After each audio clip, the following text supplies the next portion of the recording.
우리가 계속해서 디모데전서 보고 있습니다. 이제 4장 6절에서 16절인데요.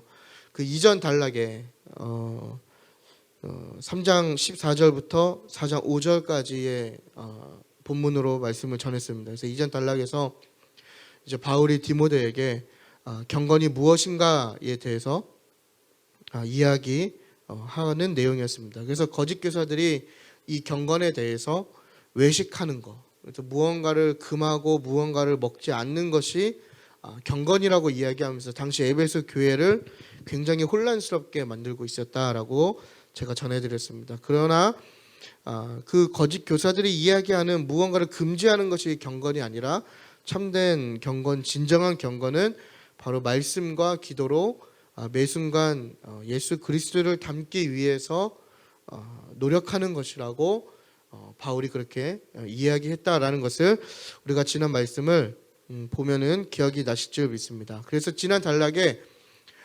성경이 이야기하는 경건이 무엇인가에 대해서 이야기했다면 오늘 본문을 통해서는 바울이 경건한 삶에 이르는 것에 대해서 전체적으로 이야기하고 있고요. 그리고 나아가서 그 경건한 삶에 이르려고 하는 사람들을 6절을 보시게 되면 이 바울 사도가 뭐라고 표현하냐면 그리스도의 좋은 일꾼이다라고 표현을 하고 있습니다. 그래서 오늘 본문을 통해서 그리스도의 좋은 일꾼이 무엇을 의미하는지, 또 나아가서 어떻게 좋은 일꾼이 되어 가는지를, 이 두 가지를 동시에 오늘 본문을 통해서 또 어떤 것이 성경적인 가르침인가 우리가 함께 말씀을 나누도록 하겠습니다. 먼저 우리가 이 일꾼에 대한 관점이 굉장히 우리가 모르는, 인지하지 못하지만 그 안에 굉장히 외식에 익숙해져 있다는 것을 우리가 먼저 좀 인지했으면 좋겠습니다. 그래서 앞단락에서 이야기한 대로 무언가 이렇게 보여지는 것으로 우리가 그 굉장한 경건을 판단하지 않았습니까? 거짓 교사들이. 그런 것처럼 우리가 이 일꾼이라고 이야기할 때, 그 일꾼에 대해서 이야기할 때 우리는 굉장히 외식적인 것을 기준으로 삼을 때가 많이 있다라는 것이죠. 그러니까 우리가 자주 뭐 교회 일꾼, 뭐 아니면 저 사람 진짜 뭐 일꾼이다 이런 표현 자주 쓰지 않습니까? 근데 그러한 표현의 기준이 뭐냐면 바로 이 외식하는 것처럼 보여지는 것에 굉장히 익숙할 때 그렇게 된다라는 것이죠. 그래서 교회 안에서 많은 일을 하거나 뭔가 드러나는 것을 많이 하면 좋은 일꾼이라고 우리가 평가하고 표현합니다. 그리고 나아가서 그러한 사람을 굉장히 믿음이 좋다라고 표현하죠. 그래서 여러분 다 그렇게 이야기하지 않습니까? 뭐 교회 좀 예배만 드리고 다니시다가 뭐 예배 좀 뭐 한두 번 더 나오고 뭐 교회에서 안 하던 것 좀 하기 시작하면 우리가 된번에 어떤 말을 하죠? 저 사람 믿음이 좋아졌다 이렇게 이야기하잖아요. 그죠? 된번에 뭐 믿음 정말 좋다. 뭔가 우리 눈에 그 예배만 드리고 가는 사람보다는 그래도 교회 안에서 신앙생활 안에서 무언가 하는 사람을 보면서 우리가 쉽게 이렇게 판단하죠. 근데 중요한 것은 우리가 무언가를 판단하는 것은 이게 단순히 우리가 뭐 쉽게 그냥 결정하고 쉽게 이야기할 수 있는 문제는 아닌 것 같습니다. 그런데 6절을 보게 되면 그리스도 예수의 좋은 일꾼에 대해서 지금 이야기하는데요. 그 좋은 일꾼에 대한 기준이 공동체에서 무언가를 많이 한다고 해서 좋은 일꾼이라고 표현하지 않고 있다라는 것입니다.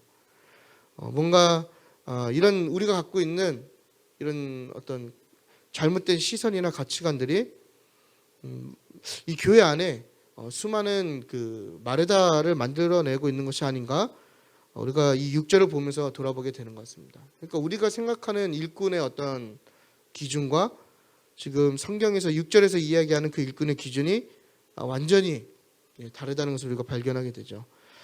근데 우리가 중요한 것은 뭐냐면 누가복음 10장을 보면 이 마르다의 결론, 누가복음 10장에 마르다와 마리아가 이제 등장하지 않습니까? 그 마르다의 결론이 뭐냐면 불평이었다라는 겁니다.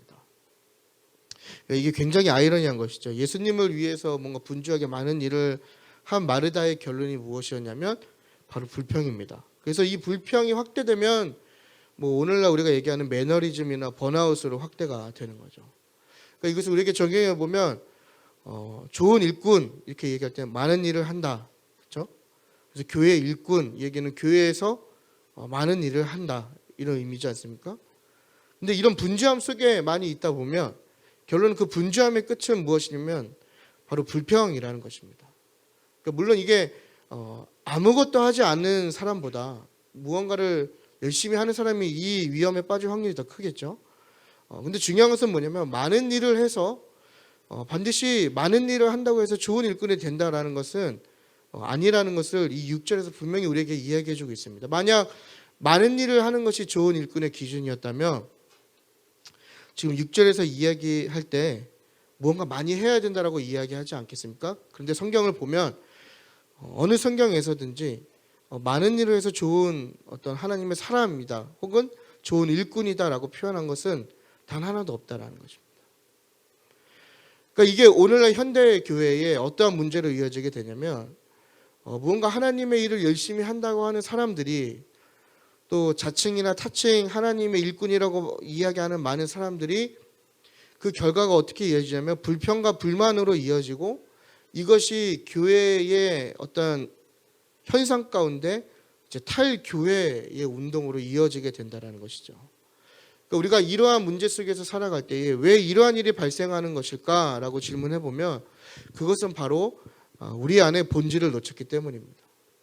그러니까 복음을 올바르게 이해하지 못하고 또 중요한 것을 놓치고 열심히만 하기 때문에 그러니까 우리는 뭔가 열심히 하지만 안 되는 것 같아요. 그냥 일단은 열심히 해야 돼요. 무언가. 그렇기 때문에 정작 중요한 것을 많이 잃어버릴 때가 많이 있다는 것이죠. 그래서 바울이 사역하는 에베소 교회 사람들이 그 복음을 올바르게 이해하지 못하고 여러 가지 혼란의 가치 속에 빠진 것처럼 현대 교인들의 가장 큰 특징이 뭐냐면 열심은 있으나 그것이 결론적으로는 탈교회의 현상으로 교회를 벗어나고 나아가서는 안티크리스찬으로 이어지는 결과를 낳게 된다는 것입니다. 그러니까 다들 열심히 하는 과정 속에 그러한 문제가 있는 거잖아요. 무언가를 맡아서 열심히 하고 뭔가 하나님 앞에 드리고 헌신하고 그죠? 그러니까 오늘 본문이 바로 이 질문에 대한 답인 것 같습니다. 그래서 우리가 불평이 아닌 그리스도의 좋은 일꾼이 되기 위해서 우리가 무엇을 해야 하는가? 이게 또 뒤집어 우리에게 이야기하면 그리스도의 좋은 일꾼이 많은 일을 한다고 해서 좋은 일꾼이 아니라고 했는데 그렇다면 좋은 일꾼은 무엇일까? 이 질문에 대한 답으로 오늘 본문을 나누도록 하겠습니다. 먼저 바울 사도가 1절에서 5절을 보면 4장 1절에서 5절을 보면 이제 그 복음으로 너희 형제를 깨우치는 일을 할 때 디모데 네가 그리스도 예수의 좋은 일꾼이 될 것이다라고 얘기하면서 이제 디모데가 그 에베소 교회에서 어떠한 역할을 해야 하는지를 이야기하고 있습니다. 동시에 어떠한 역할을 해야 하는지를 이야기하면서 이 바울 사도가 디모데에게 두 가지를 추가적으로 요구하고 있는데요. 그 요구사항이 우리에게도 동일하게 적용되는 이야기입니다. 그래서 우리가 오늘 이 그 두 가지를 알아보기 원하는데요. 먼저 첫 번째는 경건의 훈련을 해야 한다는 것이죠. 그래서 6절과 10절에 있는 내용입니다. 그래서 7절을 보면 이제 바울 사도가 디모데에게 6절을 보면 이것으로라고 하는 게 무엇이죠? 그러니까 1절에서 5절에서 이야기한 그 복음을 가지고 너희의 형제를 깨우치게 되면 네가 좋은 일꾼이 될 것이다. 그게 너가 할 일이다라고 이야기한 후에 이제 7절을 보게 되면 허탄한 신화를 버리고 이거 다 거짓 교사들이 강조하고 거짓 교사들이 가르쳤던 내용이죠. 그것을 버리고 네 자신을 연단하라. 경건에 이르도록 네 자신을 연단하라. 이렇게 이야기합니다. 그러면서 8절에 뭐라고 얘기하냐면 육체의 연단은 약간의 좋은 점은 있지만 그렇죠? 지금 바울 사도는 계속해서 바울 서신을 보게 되면 그 운동 경기에 많이 비유해서 이야기하는 것을 알 수 있습니다. 이건 아마 당시 사람들이 더 이해를 돕기 위한 그렇죠? 그리스 로마의 문화와 사상 속에는 이 운동 경기와 운동 경기장이 무조건 있지 않습니까? 그래서 그것을 통해서 더 올바른 이해를 돕기 위한 지금 비유를 하고 있는 겁니다. 그래서 육체의 연단이 약간의 좋은 점은 있다. 아주 짧은 순간, 육체적으로는 아주 짧은 순간 유익이 있고 우리의 삶에 적용해 보면 이 땅에서 한시적으로의 유익이 있다.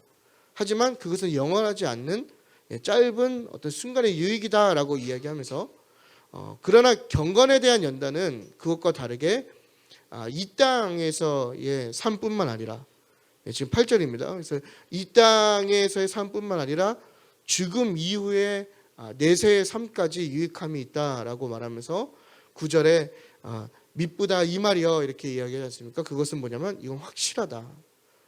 이걸 지금 이야기하고 있는 겁니다. 그러면서 우리가 경건의 훈련을 해야 하는 이유가 무엇이냐라고 이야기하면서 10절을 보면 소망을 살아계신 하나님께 두었다. 그러니까 하나님과 영원히 함께하기 위해서 너희가 경건의 훈련을 해야 한다라고 지금 바울 사도가 디모데에게 이야기하는 겁니다.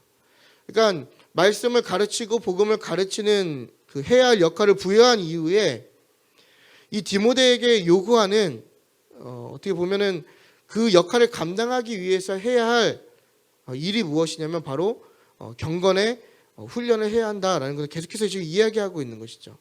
그러니까 경건이라는 것은 앞서 서두에 말씀드린 대로 말씀과 기도로 그리스도를 닮기 위해서 노력하는 것을 의미한다고 말씀드리지 않았습니까? 그래서 매 순간 삶이든 우리의 신앙생활이든 우리의 죄성과 연약함에도 불구하고 하나님을 기쁘게 해드리고자 노력하는 매일의 헌신으로 나타나는 것이 바로 경건입니다. 그래서 그 경건에 이르기 위한 훈련을 해라. 근데 그 경건에 이르기 위한 훈련의 도구가 무엇이냐? 바로 말씀과 기도라는 것입니다. 그래서 5절을 보게 되면 4장 5절을 보면 하나님의 말씀과 기도로 거룩하여진다. 그러니까 경건에 이르는 수단인 거죠.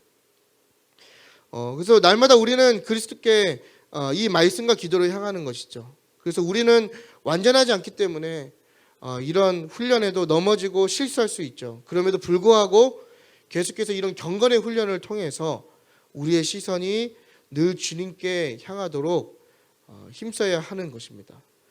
다시 한 번 더 강조드리지만 좋은 일꾼이라는 것은요, 많은 일을 하고 있다고 해서 좋은 일꾼으로 만들어지는 것이 아닙니다. 좋은 일꾼의 기준은 바로 얼마나 주님을 향하고 있느냐입니다. 그러니까 하나님을 향할수록 좋은 일꾼으로 만들어지는 것을 우리가 기억해야 합니다.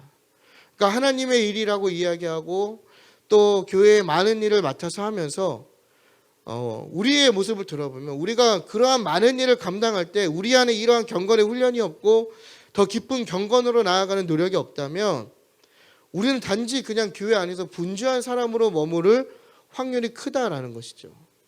그러니까 그 결과 중요한 것을 놓치게 되고 오히려 많은 일을 하면서 하나님과 더 가까워지고 뭔가 하나님과 더 교제하는 그런 느낌 속에서, 그렇죠? 그런 교제 속에서 우리가 이 일들을 감당해야 하는 것이 오히려 우리의 영혼을 병들게 하고 하나님과 멀어지게 만든다라는 것입니다. 그러니까 많은 일을 하기 이전에 과연 내 중심이 얼마나 하나님을 향하고 있는가를 분별하는 것이 우리의 건강한 신앙생활 그리고 오늘의 제목처럼 좋은 일꾼이 될 수 있는 확률인 것 같습니다. 여러분 우리의 신앙생활을 좀 둘러봤으면 좋겠습니다. 그래서 많은 여러 가지 헌신을 하시는 분들일수록 주일만 봐도 굉장히 분주하지 않습니까? 굉장히 분주하고 또 어떨 때는 정말 예배도 한번 진짜 제대로 못 드릴 만큼 굉장히 바쁠 때가 있습니다. 근데 이러한 것이 뭐 가끔 어쩔 수 없이 그럴 수는 있지만 이게 계속해서 장기적으로 이러한 상황에 노출되고 이러한 것에서 자연스러워지게 되면 마치 그 마르다처럼 계속해서 불평이 올라오고 뭔가 사역에 지루함이 느껴지게 되고 좌절하고 시험 들고 또 뭐 낙심하게 되고 뭐 저도 마찬가지인 이야기죠. 그러니까 우리 인간은 그 누구도 이 굴레에서 자유로울 수가 없다라는 것입니다. 그러니까 결국 하나님께 중심이 향해 있지 않고 많은 일들만 할 때 그게 누구든 간에 신앙생활을 몇 년 동안 했던 간에 직분이 무엇이든 간에 그거와 상관없이 우리는 이러한 어려움에 빠질 수 있다는 것입니다. 그래서 개인의 경건의 연단이 필요하다는 것입니다. 여기서 사용된 연단은 더욱더 깊은 단계로 나아가기 위해서 그러니까 지금보다 내일이 더 깊은 단계로 나아가는 것. 그러니까 지금 내가 오늘 하는 것보다 내일 더 많은 경건의 어떤 일들 그런 것들을 해야 한다는 의미를 갖고 있는 것이죠. 그래서 이 개인의 경건의 연단을 통해서만 우리가 좋은 일꾼으로 세워지게 된다는 것을 기억하시길 바랍니다. 그래서 우리 삶에서 하나님을 알아가기 위해서 정말 분주하지 않는 가운데, 분주하기 이전에 하나님을 찾고 하나님과 교제할 수 있는 다양한 방법들을 우리 안에서 발견할 필요가 있는 것 같습니다. 그래서 저는 우리가 함께 나누고 싶은 방법이 먼저 말씀을 읽기 위한 시간을 확보하는 게 어떤가 싶습니다. 근데 그 시간이 우리의 분주함이 시작되기 이전에, 그러니까 우리의 하루의 일과가 시작되기 이전에 확보하는 것이 좋을 것 같습니다. 두 번째는 말씀을 듣는 시간을 늘려보는 것이죠. 요즘은 유튜브가 잘 되어 있지 않습니까? 유튜브나 어떤 라디오나 TV 방송을 통해서 어떤 내 삶 속에, 내 하루의 일과 속에 계속해서 하나님의 그 말씀, 그 설교가 함께 하도록 만드는 것입니다. 조금 더 강력한 도전은 이제 내가 온전히 하나님께 집중할 수 있는 예배를 찾아 나아가는 것입니다. 그러니까 사실 우리가 많은 헌신을 하다 보면 온전히 하나님께 예배드리는 기회가 굉장히 귀중하지 않습니까? 무언가 꼭 하나 맡아서 하다 보면, 그럴 때 우리가 온전히 하나님께만 집중할 수 있는 예배를 찾아 나아가 보는 것입니다. 네 번째는 기도의 시간을 정해보는 거고요. 다섯 번째는 금식을 해보는 겁니다. 우리 지금 릴레이 금식하고 있지 않습니까? 굉장히 괴로운 시간입니다. 하지만 그 중세에 많은 수도사들의 영성에 항상 빠지지 않는 경건 훈련의 하나는 무엇이냐면 바로 금식과 기도입니다. 그러니까 금식과 기도를 통해서 하나님을 더 발견하게 된다라는 굉장히 전통적인 방법이거든요. 여섯 번째는 찬양과 늘 함께하는 것입니다. 이 외에도 우리가 개인적으로 발견하고 찾을 수 있는 여러 시도를 통해서 우리의 경건의 연단과 경건의 훈련을 계속해서 이어나가야 되는 것입니다. 근육도 훈련을 통해서 더 강화되고 성장하듯 경건의 훈련을 통해서 우리가 더 깊은 경건의 단계로 나아갈 줄 믿습니다. 그래서 이런 경건의 훈련을 통해서 우리의 시선과 중심이 많은 우리에게 주어진 일들 가운데서도 벗어나지 않을 때 그게 바로 좋은 일꾼이고 또 좋은 일꾼으로서 하나님의 일을 잘 감당할 수 있다라는 것을 우리가 기억했으면 좋겠습니다. 두 번째는 은사의 발전입니다. 첫 번째는 경건의 연단이었다면 두 번째는 은사의 발전입니다. 12절에 보면 지금 이 디모데가 편지를 받았던 당시에 대부분의 학자들이 디모데의 나이를 30대 한 중반, 이렇게 30대로 추정을 합니다. 당시 이 로마 사회는 어떠한 사회였냐면요, 이 연로한 사람이 존중받는 사회입니다. 당연히 이 교회에서 젊은 디모데가 목회자로 있는 이 문화와 또 교회의 환경 속에서 당연히 바울이 걱정이 됐겠죠. 그래서 이야기하는 게 뭐냐면 누구든지 너의 연소함을 없인 여기지 못하도록 믿음에 있어서 본이 되라 라고 이야기합니다. 그러면서 이제 13절을 보게 되면 계속해서 이제 바울의 어떤 요구사항이 나오는데요. 바울이 디모데에게 말씀을 가르치는 것에 힘을 쏟으라고 말하고 있는데 왜 이 일에 힘쓰라고 이야기했냐면 14절을 보겠습니다. 우리 14절을 다 같이 한번 읽어보겠습니다. 시작.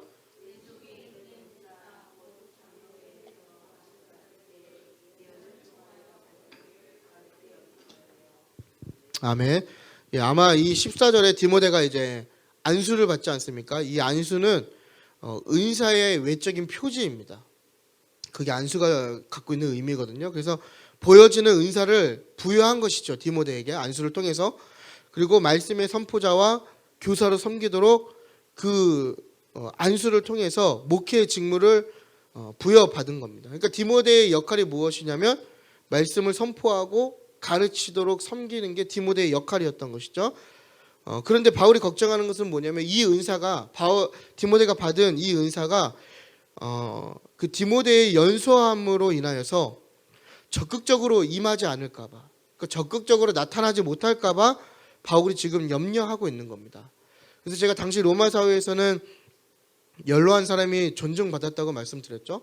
나아가서 또 한 가지 그 문화가 무엇이었냐면 철학을 갖고 논쟁하는 것이 당시 로마의 문화였습니다. 그러니까 이 철학이라는 것이 굉장히 고등학문이지 않습니까? 근데 이 고등학문이 이 고등 학문을 갖고 논쟁하는 것이 당시의 놀이거리였단 말이죠. 이 철학이라고 하는 학문은요, 여러분, 오래 접할수록 더 깊고 넓은 지식을 갖게 되어 있습니다.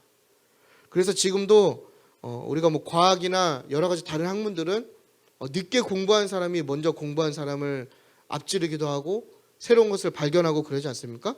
그러나 오늘날에도 철학이나 신학은 자기의 선생을 뛰어넘을 수 없는, 이게 연륜의 학문이라고 표현을 많이 하거든요. 굉장히 이게 연륜이 오래될수록, 오래 공부할수록 지식이 넓어지는 게 바로 이 철학, 그리고 철학과 함께 연관된 신학의 학문입니다. 그러니까 당시 그 나이 많은 사람들이 그냥 이렇게 배우지 못한 사람들이 아니라 이 철학에 대해서 이미 오랜 경험을 갖고 있는 굉장히 지식인이었단 말이죠. 그러니까 바울이 바라볼 때 이 디모데가 충분히 이 연소한 디모데로서 위축되거나 무시받을 수 있는 상황이었겠다라고 이게 판단이 된 것 같습니다. 그래서 디모데에게 좋은 일꾼이 되기 위해서 바울이 어떤 요구를 하냐면 자신이 받은 은사에 대해서 힘쓰라라고 그리고 발전해라라고 이야기하고 있는 것입니다.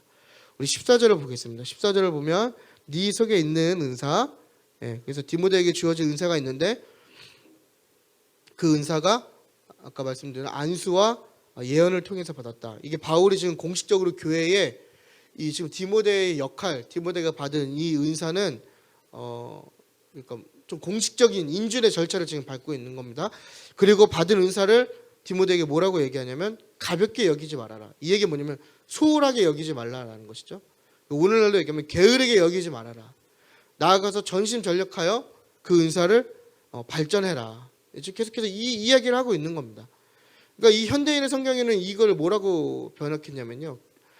디모데 그대가 발전하는 모습을 모든 사람에게, 모든 성도에게 나타나게 하십시오. 모든 은사를 힘을 실어서 발전시키십시오. 이렇게 이야기하고 있습니다. 그러면서 16절을 가게 되면 이 은사를 포기하지 말고 이 일을 계속하라 이렇게 얘기하고 있죠. 그러니까 우리가 이 은사에 대해서 이 카리스마라고 하는 헬라어죠. 바로 하나님의 일을 감당하게 하기 위해서 하나님께서 주신 것입니다.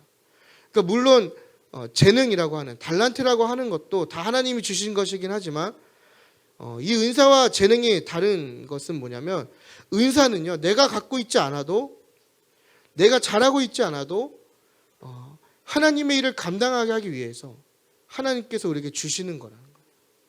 그러니까 이게 어떻게 보면 내 중심의 해석이 아니라 하나님 중심으로 해석해야 이해할 수 있는 부분인 거죠. 그러니까 우리가 디모데를 잘 연구하다 보면 디모데는 굉장히 여성스럽고 어떻게 보면은 굉장히 좀 부드러운 사람 혹은 뭐 이렇게 좀 강력하지 않은 사람이죠. 바울은 반대로 굉장히 강력하고 터프한 사람이지 않습니까? 사실 리더의 모습, 더군다나 그 초창기의 모습에선 바울의 또 영향력도 있고 바울의 어떤 그 리더십이 더 교회에 운영하는 데 있어서는 유익할 수도 있을 것입니다. 그럼에도 불구하고 디모데가 교회를 이끄는 리더가 되고 그것을 은사로 받게 된 것이죠. 그래서 연소하지만 또 배움이 그들보다 부족할 수 있지만 그 말씀을 가르쳐야 하는 역할에 놓이게 된 것입니다. 이것은 디모데가 원하거나 원하지 않은 것을 우리가 알 수는 없지만 중요한 것은 뭐냐면 하나님은 하나님의 일을 하기 위해서, 그러니까 에베소라는 교회를 이끄시게 하기 위해서 디모데를 선택하시고 디모데에게 그 은사를 주셨다라는 거예요. 바울은 그 은사를 공식적으로 인정하면서 디모데에게 네가 받은 은사를 소홀하게 하지 말고 발전시키라라고 계속해서 이야기하는 겁니다. 이 얘기는 뭐냐면 우리에게 주어진 하나님이 주신 그 은사는 발전이 가능하다라는 것이죠. 그러니까 하나님은 우리에게도 동일하게 하나님의 일을 감당하게 하시기 위해서 많은 은사들을 주셨다라는 것입니다. 그것은 뭐 내가 기존에 갖고 있었던 재능을 활용하는 일일 수도 있고 또 반대로 내가 아예 처음 접하는 재능이 없는 일일 수도 있습니다. 하지만 중요한 것은 뭐냐면 하나님께서 하나님의 일을 이루시기 위해서 또 하나님의 필요에 의해서 우리에게 그 은사를 주셨고 그 일을 맡기셨다라는 것을 우리가 꼭 기억했으면 좋겠습니다. 그래서 우리가 할 것은 우리가 좋은 일꾼으로서 내가 받은 은사를 소홀하게 여기지 않고 전심전력하여 그것을 발전시키는 것입니다. 그러니까 여러분, 우리에게 많은 일들이 맡겨지지 않았습니까? 우리에게 맡겨진 일들을 소홀하게 여기지 않고 게으르게 여기지 않고 정말 마음과 뜻을 다해서 정말 전력으로 발전시키는 것이 바로 좋은 일꾼의 태도라는 것을 바울 사도가 이야기하고 있는 것입니다. 그래서 더 열정적으로 연구하고 노력하고 나아가서 하나님의 일을 하는 것, 하나님이 필요로 하셔서 맡기는 일을 감당하는 것이 사역이겠죠. 그러니까 우리가 사역이라고 말할 수 있는, 제가 지난번 설교 때도 말씀드렸지만 이것이 나를 만족시키는 일인지 정말 하나님의 일인지를 우리가 분별할 수 있는 것은 하나님의 뜻대로 우리가 순종할 수 있느냐 없느냐의 차이라고 말씀드리지 않았습니까? 그것이 진정한 사역의 의미이기도 하고요. 바로 그 도구가 그 사역이고 그 도구가 바로 이 은사라는 것입니다. 그래서 우리는 우리에게 맡겨진 일을 잘 감당하도록 지금은 부족하고 미약한 은사이지만 그것을 소홀하게 여기지 않고 전심전력으로 발전시키고 포기하지 않아야 하는 것입니다. 오늘 예배 드리시는 분들도 우리 검단 행복한 교회 안에서 여러 가지 일들을 감당하고 계시지 않습니까? 이 어느 하나가 미천하거나 어느 하나가 쉽게 여길 수 없는 모든 사역들이에요. 굉장히 귀한 사역들이죠. 그러니까 나에게 맡겨진 이 사역이 정말 소홀하지 않도록 우리 안에 노력이 필요한 것입니다. 내가 그게 노래하는 사역이면 노력을 더 잘하기 위해서, 노래를 더 잘하기 위해서 노력하는 것이 바로 여기서 이야기하는 소홀하지 않는 것일 수 있겠죠. 또 내가 누군가를 섬기는 일이면 그 섬기는 일에 대충 하거나 소홀하게 하는 것이 아니라 전심전력으로 발전시키고 포기하지 않는 그런 것을 의미하는 것입니다. 그래서 오늘날의 많은 사람들이 정말 그 많은 은사를 주셨음에도 불구하고 그것을 굉장히 소홀하게 여기고 또 순종하지 않고 또 전심전력으로 노력하거나 발전하지 않는 죄를 많이 저지르는 것을 발견하게 됩니다. 이것은 분명히 제가 이야기하는 것이 아니라 우리가 오늘 말씀을 보면 아시겠지만 하나님께서 좋게 평가할 일꾼의 모습은 아닌 것 같습니다. 그래서 우리는 좋은 일꾼이 되기 위해서 또 주인이 우리에게 맡긴 일을 완수하기 위해서 무엇이든지 열심히 해야 하고 노력해야 하고 또 잘 못해도 잘하기 위해서 최선을 다해야 하는 것입니다. 우리에게 주어진 은사를 발전시키면서 또 순종하면서 나아갈 때 우리가 좋은 일꾼으로 세워질 줄 믿습니다. 결론입니다. 오늘날 현대 교회는 굉장히 분주한 것 같습니다. 그러지 않습니까? 너무나 분주하죠. 삶도 분주하고 뭔가 교회도 분주하고, 그죠? 뭔가 분주해야만 잘하는 것 같고 또 뭔가 내가 분주해야만 인정받는 것 같은 그런 오류에 빠져서 정작 중요한 본질을 놓칠 때가 많이 있는 것 같습니다. 또 뭔가 복음을 잘못 이해하고 있는 거짓 교사들처럼 어떤 잘못된 관점에 잡혀서 신앙생활을 정말 오해 가운데에서 잘못된 오류 가운데서 하고 있을 수도 있는 것 같습니다. 여러분, 우리는 이 잘못됨에서 벗어나 좋은 일꾼의 기준을 우리가 다시 한 번 더 성경적으로 세우길 원합니다. 그리고 그런 일꾼이 되기 위해서 노력하는 저와 여러분의 모습이 되기를 축복합니다. 주님은 우리에게 맡겨진 일을 올바르게 행할 때 그리스도의 좋은 일꾼이라고 하셨습니다. 여러분에게 맡겨주신 하나님의 일은 무엇입니까? 과연 나는 나에게 맡겨주신 그 하나님의 일을 정말 올바르게 잘 행하고 있는가 한번 돌아보며 점검하는 시간이 되었으면 좋겠습니다. 우리가 올바르게 행하기 위해서는, 올바른 일꾼으로 세워지기 위해서는 바울이 디모데에게 요구하는 것처럼 먼저 개인의 경건에 힘써야 하는 것입니다. 그리고 나에게 주어진 은사를 계속해서 발전시켜야 하는 것입니다. 개인의 경건을 더 훈련시키고 주님께 집중하고 또 나에게 주어진 그 은사를 발전시켜 주님이 맡기신 일을 잘 감당할 때 그리스도의 건강한 좋은 일꾼이 될 줄 믿습니다. 그리스도의 좋은 일꾼이란 것은 결국 마음이 온전히 주님께 향하고 또 그 마음만큼 그 마음에 어울리는 능력을 갖춘 사람임을 우리가 기억했으면 좋겠습니다. 그리고 저와 여러분이 그런 그리스도의 좋은 일꾼으로 세워지길 축복합니다.